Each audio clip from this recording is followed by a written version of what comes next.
All right, g'day. Welcome back to Collectivitis podcast, where we dissect the disease that is collectivism. My name's Pietro. This is Max. How you doing, Max? Not too bad, Pietro. Good to be back. It's been too long. Yeah, good to have you back. Where have you been? Jail. Been doing Nice. time. What for? What was the crime? Not really. No, I'm not even gonna go there. No, I've just been busy. We've had conflicting schedules and I've been away. So yeah. Yeah, nice. Where are you? You look like you're broadcasting from my grandmother's house. Is what the backdrop looks like. That's how I imagine. Well, that's how an old Italian household kind of looks like, with the No clock and Italian everything. heritage here. Just mum and dad's. Just yeah. Yeah, Nicer than my nice. usual office space, Yeah, so straight from jail to your parents' house to regain a bit basically. of a sense of normality. Did they ground you for going to jail? Are you now facing that punishment as well? Yeah, and I just can't wait to get back in jail. It's so much better on the inside. Well, given that your mum is half of our viewership, I'm sure our audience won't be too pleased with those comments. But um, G'day, Pam. anyway, so we've got a bit to talk about today. We did well last time. We focused a lot on the goings on of the US. There was a million things. There were a million things going on then. Uh, this time we're looking at a little bit more of an Australian lens. There's been a few murmurings starting of political games and that kind of thing, especially considering we don't know exactly when. It's probably going to be mid next year that there's the federal election, but it could be as early as, late this year, sort of September. I think even technically August, but that they'd have to. I don't think anyone's expecting it to be quite that soon. Most people I are expecting it to go into think there were next year. some like whispers from the AEC that like it's not going to be this year. Like they've started putting feelers out that you know it's like getting places and polling booths ready for early next year. But saying Yeah, that, I mean, those are whispers because if there's any integrity, the AEC shouldn't be aware of a date yet anyway. So well, I mean that's right. Albo can call it whenever he wants, mm, really. I think yeah, I think we've spoken about this before. They probably want to put as much distance as possible between the voice referendum mm, not getting up and the election. If the voice had gotten up, and especially if it had gotten up with a resounding yes, then they probably would have gone very soon yeah, to try and would have done it capitalize on that Trudeau. momentum. Yeah, and instead they're going to go later. Um, but anyway, that's not the first thing we want to talk about. What we wanted to talk about is something real dumb that's happening, which is happening because of some political engineering by both parties trying to start to press on certain issues, and this one now has bipartisan support. So regardless of who wins, this looks like it will be something that's going to come into effect. I think it was originally mentioned and pushed by the Labor Party, but Peter Dutton has come out now completely in favor of it again. In fact, promising that he will enact this social media ban for anyone under the age of 16 within the first 100 days of a Liberal government. So the idea is that anyone under the age of 16, the government has decided that you can't have social media. That's it's going to be law. I don't know exactly how the enforcement and the punishment and all the rest of it's going to work, but let's take a look at what they're saying about it. Push to raise the minimum age for social media has received a major boost this morning. Opposition leader Peter Dutton has declared he will make it happen within the first 100 days of a future coalition government. Mr Dutton is promising to roll out an age verification system across the country, making the minimum age for platforms like Facebook and Instagram 16. Peter Dutton joins me now. Good morning to you. Morning, Nat. Tell us how your system would work. Well, I think it's best to look at it from a parent's perspective, and parents want some rules in place. And I think we say to people who are really having a tough conversation with their kids at the moment that it's going to be easier if we have a law that says in the conversation when you're talking to your kids that you can't be on these platforms until you're 16. That's the law. You can't drive a car until you get your licence. That's the law. You'd love to drive a car beforehand. I just think given the exposure that we see young kids get now online, it's a huge and confronting world out there. We see an increase in the number of self-harms, young girls who are suffering from eating disorders, image issues, etc., etc. A lot of that constant stream has a negative impact, and I think this is a sensible measure. There's a lot of technology in place to help with the age verification. That's not going to take people's data, etc. So I think it's a well-balanced approach. Yeah, there's a lot of technology. All right. I'll let you have Adam first. So, firstly, you said there's bipartisan support. So, is this something that Albo has put forward already? Yeah, or I think so. similar I think idea? yeah, I think it was originally Labor or Albo, whoever, and they kind of pushed for this, and then he's come in, just as hard, saying I'll do it even quicker. So yeah, this is bipartisan. Yeah, right. Okay. So my views on this are is this classic government trying to be our parent. It's a great example of it. In all honesty, I think that the world would be a better place without social media. And You statist, piece of and shit. and kids shouldn't be on it. Like, it's probably not a bad thing that they're not on it until they're like over 16. But like that's the job of a parent, not the government to enact that. Do you think this is sort of coming in response to, all those videos that were surfacing after the stabbing in Sydney? Uh, And the, Musk winning the case to have the videos stay up on Twitter or X yeah, rather maybe. than Look, the government really wanting him taken down? it's I mean, I don't know that it's necessarily a direct response to that. I think we saw the E-Safety Commissioner tried to censor that in, Australia and worldwide and all that sort of stuff. And we talked about that on a previous episode. But I think it's part of, in the context of it, it's part of this broader push where the government does not understand how to control social media and the internet in general in the current landscape. I think it started with in 2016 when Trump essentially used social media to subvert the official media narrative and get elected, and then they tried to clamp down on it then, and they kind of have, and then there's been pushback, and they've used social media to clamp down on COVID misinformation and stuff like that. But then new social media avenues exploded, and so combined in with the Misinformation Disinformation Act, with that attempt to censor Twitter and the stabbing thing, I think it look in that context, yes, it's part of this broader push that the government is trying to grapple with how to control social media in general. Now, this specific example, for the under 16s, I think you're right. I think it's like he plays on the emotions of the classic, think of the poor, 14-year-old girl with body issues who now, slits her wrists and starves herself because of what she sees on social media. And you can't argue with that on an emotional level, because that's how they play this thing. It's like the classic, collectivist tactic of, hey, because of this issue, now we need to make this law and collectivize and centralize power. Of course, being used by Peter Dutton of the Liberal Party is even stupider. But and so you can't argue with the emotional aspect of it. So therefore, we must enact this law, and anyone under the age of 16, which is so dumb. And yes, it's removing the autonomy and the power of the responsibility from parents to be the ones to be controlling this thing. And potentially, there's the reaction now that the parents are like, oh well, there's a law there, I don't need to check out what my kids are doing on the internet anymore. But also, I hate the way Dutton says, oh, parents have that conversation with your kids, like, you can't use social media, it's the law. You can't drive a car into this age, it's the law. The fuck does that mean? There is no moral standard of what the law means at all. Yeah, it's a rule that we've said is a rule now. So hey, Yes. that's right and that's wrong. Yeah. And currently it's not the law. So currently it's completely morally right for you to use social media. But the second that some pieces of shit in Parliament sign a piece of paper and say that this is the new rule, it's now this is what's moral and good. Exactly. And if there's anything the last 4 years have shown us, it's that the moral standard of the law is non-existent.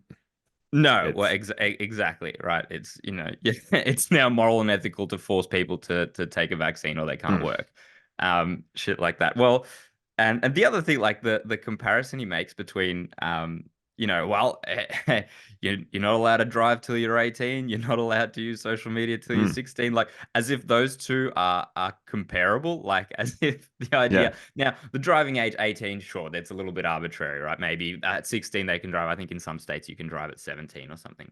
But like the difference being that one of those is a massive piece of machinery that you need to be trained to be able to operate and can cause death. And in fact, lots of young people are the ones who die because of misuse of this thing. And the other one's a car. Yeah, and the other one is a car. No, and the other one is looking at photos on the internet that Yeah. sometimes might have a picture of a model whose body is unachievable, and then you get sad. That happens. Or To they me all can the time. watch Collectivitis when they're 12. Like, just let them do it. You definitely should not be watching Collectivitis. We're making a law that says you should not be watching Collectivitis below the age of 16, 30. Yeah. If I like just in response to this, if I have a kid tomorrow in 12 years' time, when he's 12, I'm gonna let him use social media while he's driving, just as a fuck you to the government. Yeah, if anything, the combination of the two is it right. You know how they say that the drinking age and the driving age both being 18 is problematic because you start drinking at the exact same age as you start driving. Mhm. Well, how does that work for social media starting at 16 and getting your learner's permit at 16? You can now look at your phone for the first time when you are driving for the first time. That's going to cause lots more people to look at their phones while driving because they've got access to both immediately. Yeah, opened up They this world. can't drink yet, so they Yeah. can message people on Facebook while they're driving. Yeah, message people about how much they want to drink, but they're not allowed to. It's the Yeah. law. Maybe, But also, maybe. like, kids will get around this anyway. Like, that's a great example. Like, we all drank before we were 18. Yeah. Like, there's ways to get around it. It's just a stupid, pointless law that's more about them being in power and being in charge, and Well, and it shows. I think it shows such a clear disconnect with Mm, like actual kids and actual yeah. teenagers. Like, have you never met a teenager? Like, are they Mm, are they going to? Oh, that's the rule now. You know how much teenagers love and respect rules. There's never going to be social media. If anything, it's now more covert, which is the classic argument against banning anything is that it goes underground. So now they mm. secretly use social media instead of openly using it, and the parents don't know what they're Black looking. market on underage social media use. Yeah, they can't use social media anymore, so they go on the deep web instead. Or the dark web. Shows how technological I am. Mm, Yeah, it just shows like a complete misunderstanding of kids. And they go on to talk about in that interview about how, oh, is this going to see a rise in like VPNs? And we've seen in other countries where they've tried to ban this stuff that VPNs have gone through the roof so that people can anonymously use the internet and then you can't ban them on social media. mm. Yes, that's exactly what it's going to do. It's great for VPN companies, and they'll find a way around it. Kids, they're not particularly technologically savvy, is what I find in school with anything useful. But in getting around rules Mm. and like finding a way to play games in class and do the wrong thing and get around, blockers and stuff, they're very savvy. That's what they're good Yeah. at. Like they will immediately find a way around this. And then what have you done? You've added some dumb rule, and now parents, some dumb rule that you can't enforce, and that Mm. you'll crack down on someone randomly somewhere to suit your purposes. I wonder what the punishment's going to be for breaking it. Like, as a parent, you let your kid use social media. Here's the $10,000 fine, or you're going to jail. Now your kid's parentless, going to end up on the street. It's much Yeah, better. well, that's right. Is the punishment for the parent? I suppose the crime would be by the child who can't be prosecuted. I don't know. How do they? Yeah, like how can you enforce it? Is it Mm. um the broader context, I think, which let's look at like the libertarian lens of all of this is kind of a conversation around the nature of government. Um, like the nature of government, because when you try to talk to people about, hey, maybe we should have less or no government or all these things that the government does, the government is very good at justifying why it needs to do everything that it does. Like it's extremely good at justifying its own existence. The first thing a government does after, or a state in general does after gaining or attaining a monopoly of violence on a certain area, which the government has, right? Like in Australia, for example, the government decides the laws, and the only people who can, and if you don't follow those laws, the only people who can use violence are government agents, as in the police and Mm-hmm. the army and stuff. So the first thing they do after monopolizing violence in a certain area is justify reasons for their existence. And they encroach in various different areas of public life or social life. And maybe some things that there's pushback and some things there isn't. And then the ones that there is pushback on, they just keep pushing that message for 10 years. And then 10 years later, maybe there's a little bit less pushback. And so the nature is that it constantly grows. It never shrinks in its responsibilities for society. And we see this through, all the things that nowadays people can't imagine existing without government, but which used to exist without government. In fact, were more efficient without government. Like we're talking education, we're talking welfare, we're talking infrastructure, we're talking healthcare, whatever else. All these things where the government now, people can't imagine. The reason people can't imagine a world without government is because they can't imagine not having these things provided by the government, because the government has essentially pushed any sort of free market or private sector out of there, because you can't compete with, hey, I will tax everyone and give you this thing for free. And in this broader context of all these things that the government is taking for itself and saying that it's in charge of and it's responsible for, like, it's so horrific and stupid and like over the top to think that there are people whose jobs it will now be, who are entirely funded by taxpayer, who are entirely funded, involuntarily by taking people's money by force, to decide that 16-year-olds or 15-year-olds can't access the internet because there might be some bad things on it, and they will now, open these enormous government, jobs and programs and whatever to try and enforce this rule that we don't want 15-year-olds to be able to use the internet the way they always have, for the last 20 years. It's so dumb. Like, this is the point they've reached of government encroaching in various areas of our life. Like, how are we going to, in 10 years or 15 years, how are we going to be able to successfully police kids going on social media without government? It can't possibly be done, because it's one of the million things the government should not be doing. It should be left up to, let's call the equivalent of this being the private sector or the free market. Individual parents, individual households deciding how to police this. And maybe you don't think your kid should not be on social media. Maybe, you obviously do. But maybe you don't think your kid shouldn't be on social media. Maybe it's good for them in some way. I wonder how many hours of taxpayer money or taxpayer funded wages it would cost to write up this policy. Well, exactly. Think how many employees are going to be people whose jobs it's now going to be to enforce this thing. They're probably going to have some expansion of whatever whole new department they have, department, whether it's the e-safety department or the commission or whatever, and they have to employ new people and new ways to enforce it. Like, this is the law across all of Australia, because it's federal, that they're aiming to implement, which is over however many, what is there, 23, 24, 25 million people in Australia. We're now going to try and police over this enormous area. They're going to have to spend a whole heap of money. Well, like you for this thing that's so dumb. You touched on it first. It's just an expansion of the state. That's everything that it is in the end. Like, I think, was it a libertarian policy perhaps at the last state election that was for every bill that's passed or every law that's signed in, that 2 should be removed? Yeah, I can't remember, for every new law remove 2, or for every regulation remove 2, every new one that you put in, which is great, because it's great policy. I mean, the first thing that it shows is that there's heaps of dumb regulations that you could easily cull. Like, even if you wanted to bring in a whole bunch of stupid new laws such as this one, there's thousands probably of dumb regulations that you can cull before there's any actual impact. But it goes to show how dumb this whole over-regulation and over trying to control and manage and micromanage the lives of people. Like, the only people who are qualified to micromanage lives are the people whose own lives, like, you have to micromanage your own life. You have to do every single little part of your life. And, try and imagine the giant inaccurate thumb of the government trying to micromanage your life. And that's what all this stuff is. That's what all these laws are. I mean, my laptop's running out of battery right now. Do you reckon I can get the government to come plug in my charger for me? Well, in 10 years' time, may as well. How are we going to keep our laptops charged without the government doing it for us? That's exactly.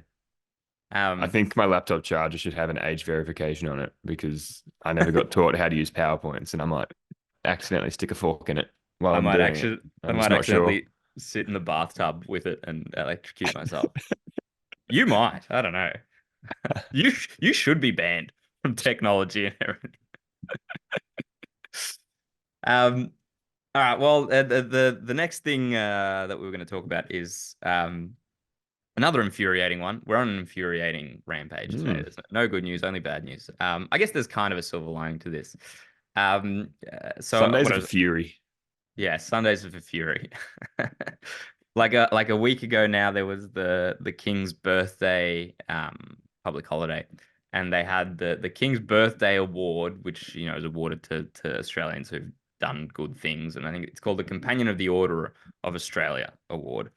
And they offered it to, I think it's is it Glenn McGrath, the cricketer with the who started the Breast Cancer Awareness Yeah. Foundation. Yeah, so him, for example, is a recipient of the award.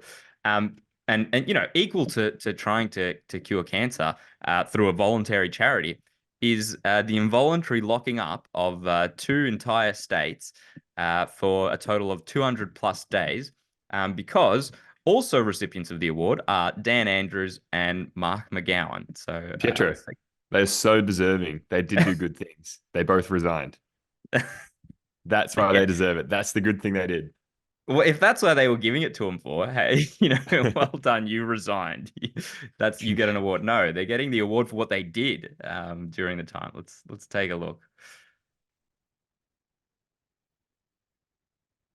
With a bunch of very distinguished Australians. Victoria's longest serving Premier, Daniel Andrews, has also made the list.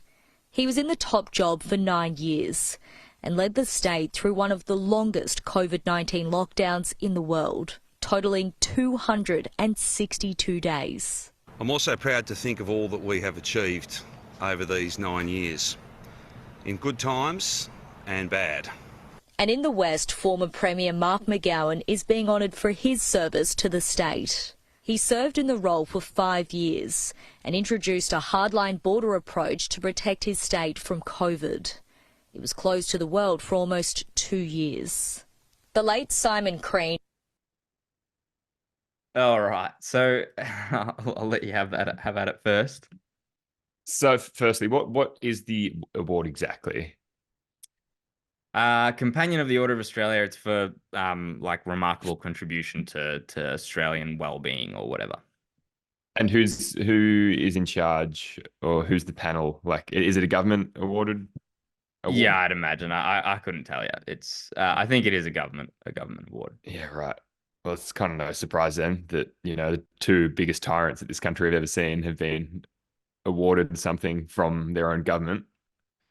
Yeah, well, I mean, it's the first thing that comes to mind is um like what are the criteria for this? Like Yeah. of all the politicians who there were lots of other governors who were in charge during COVID, and lots of them enacted some sort of lockdown, and they all essentially were pushing for the same thing, which was to aim for a minimization of COVID. And we disagree with that policy. Obviously, we think it's stupid, but they were all doing the same thing. The difference being that These Mark two. McGowan and Dan Andrews were way more hard-headed in their locking down and ignoring criticism from the people who elect them, to say, no, screw you, we're going to do this even harder, and we're going to vilify you even more, and we're going to lock down even harder. We're going to close our state for 2 years.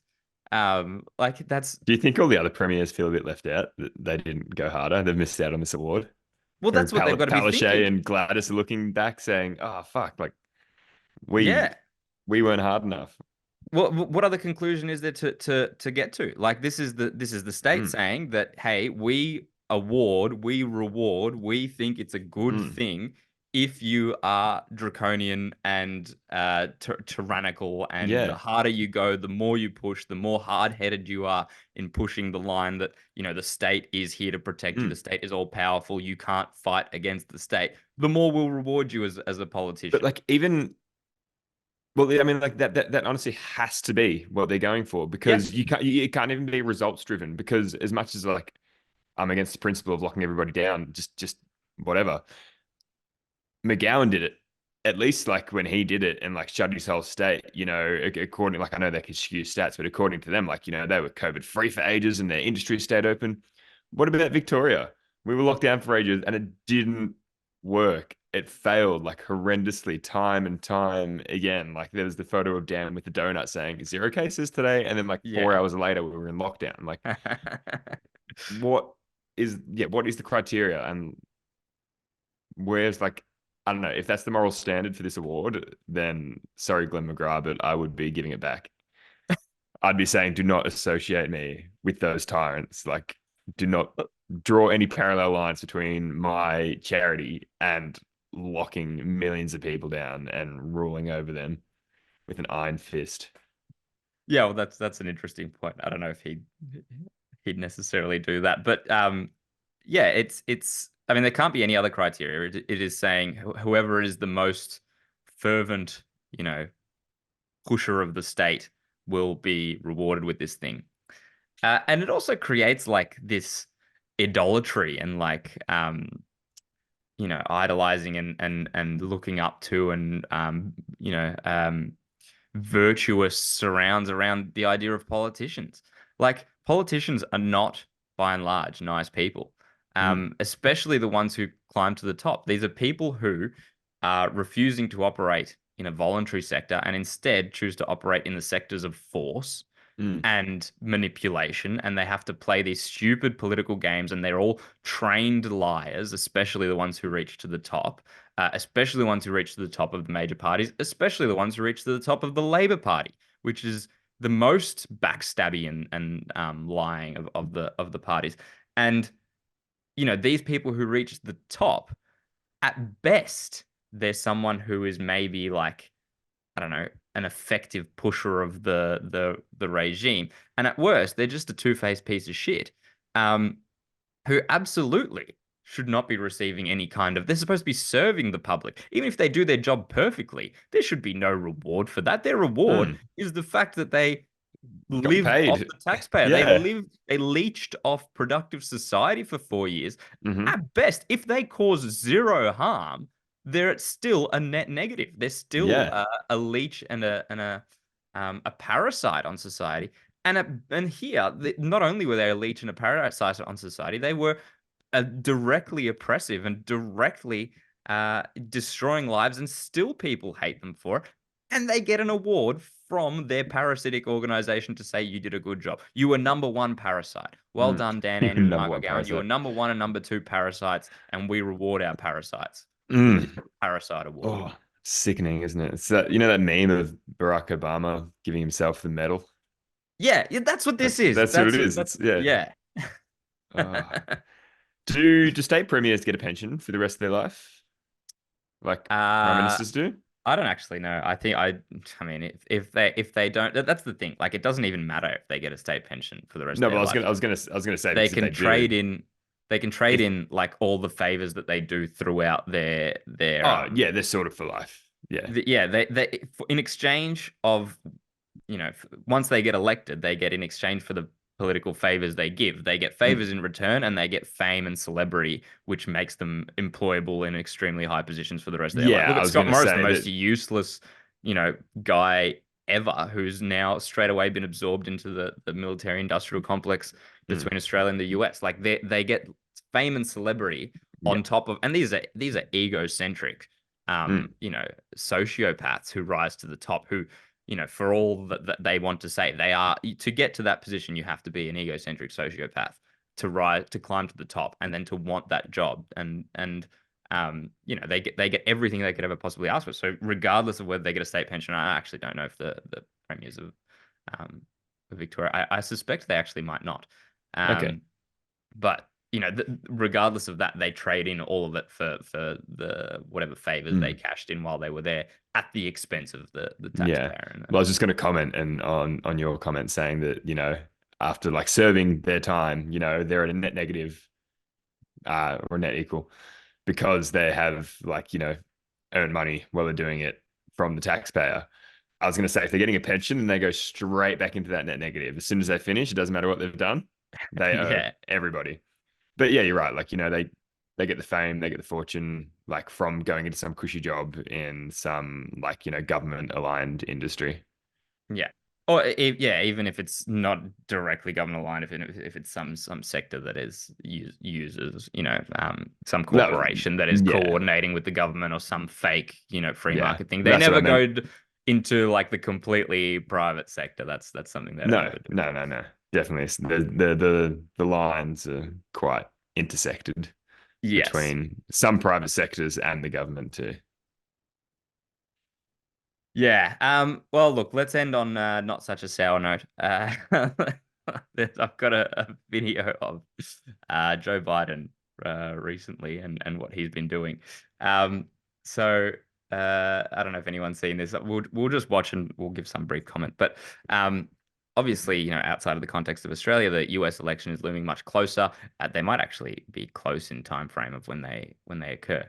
And Joe Biden is looking healthier by the day. So let's look at the leader of the free world, and see how he's doing. And it actually makes us feel. I reckon this will make us feel better about our own politicians because at the very least, they do seem to be the ones in charge, whereas Mhm. Biden really does not.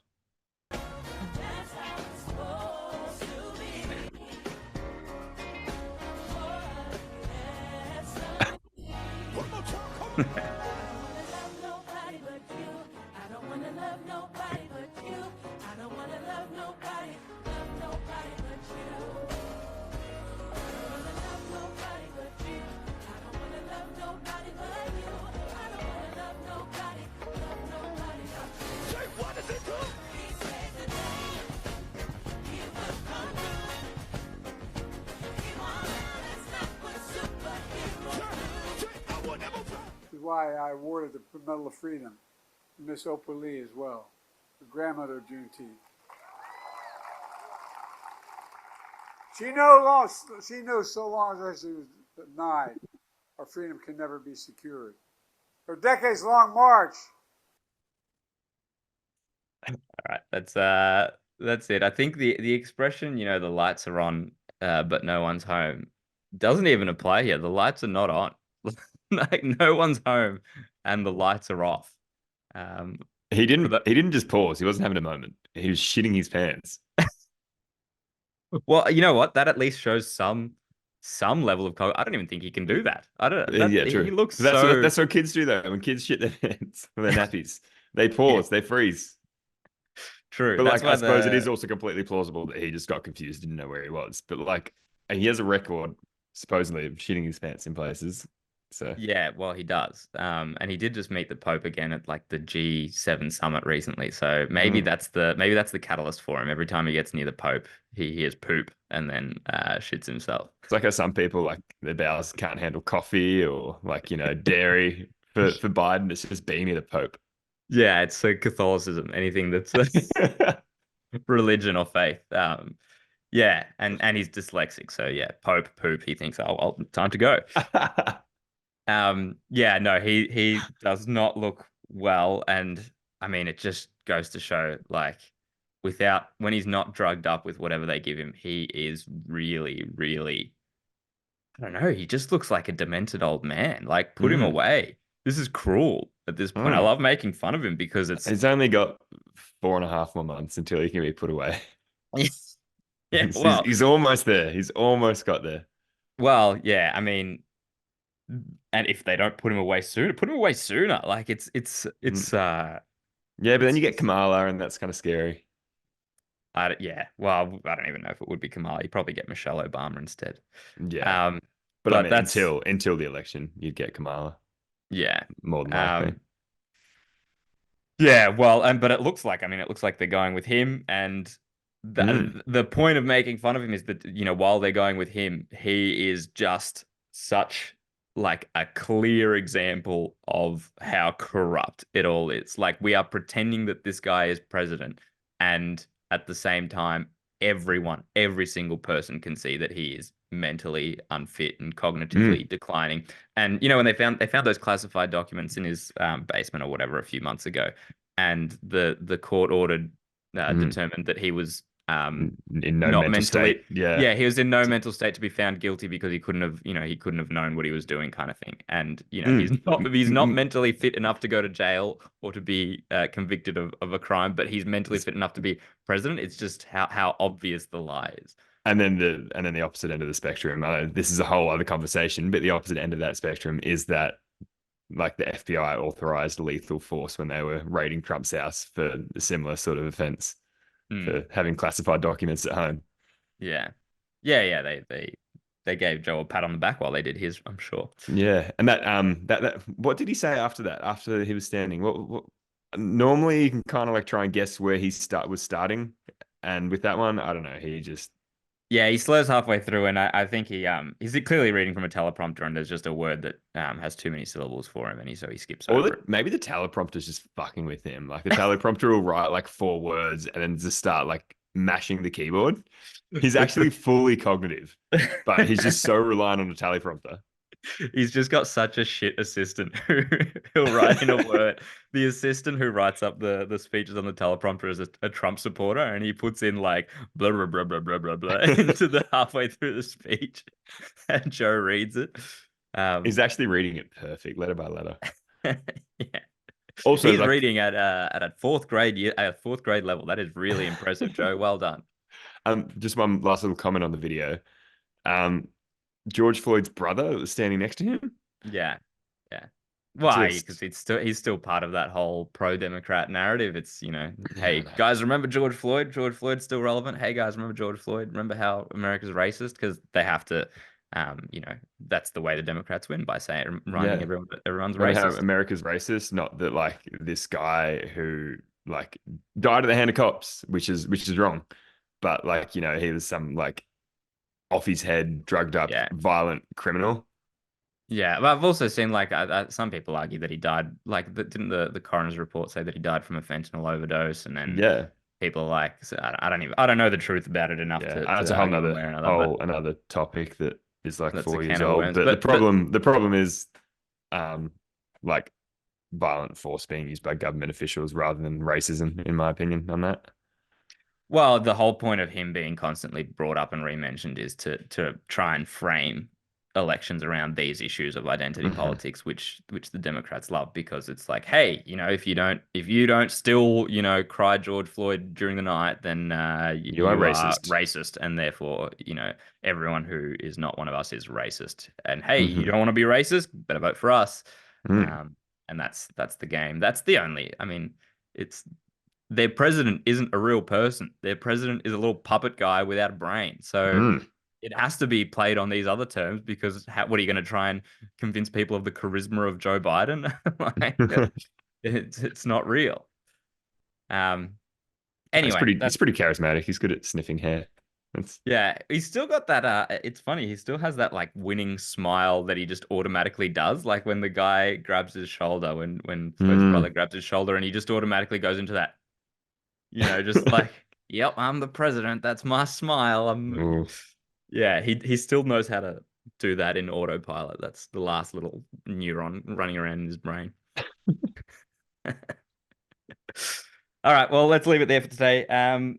Thanks so much for watching. Those of us who don't already, you can like, subscribe, whatever, on YouTube, Instagram, Spotify, and Twitter. Like, share, subscribe, leave us a comment. We'd love to hear what you're thinking. What do you think of the things we talked about today? Other than that, on a scale of 1 to 10, let us know how retarded Joe Biden is. On a scale of 1 to 10, yes, please. Comment below, 1 to 10. We will catch you next time. Adios.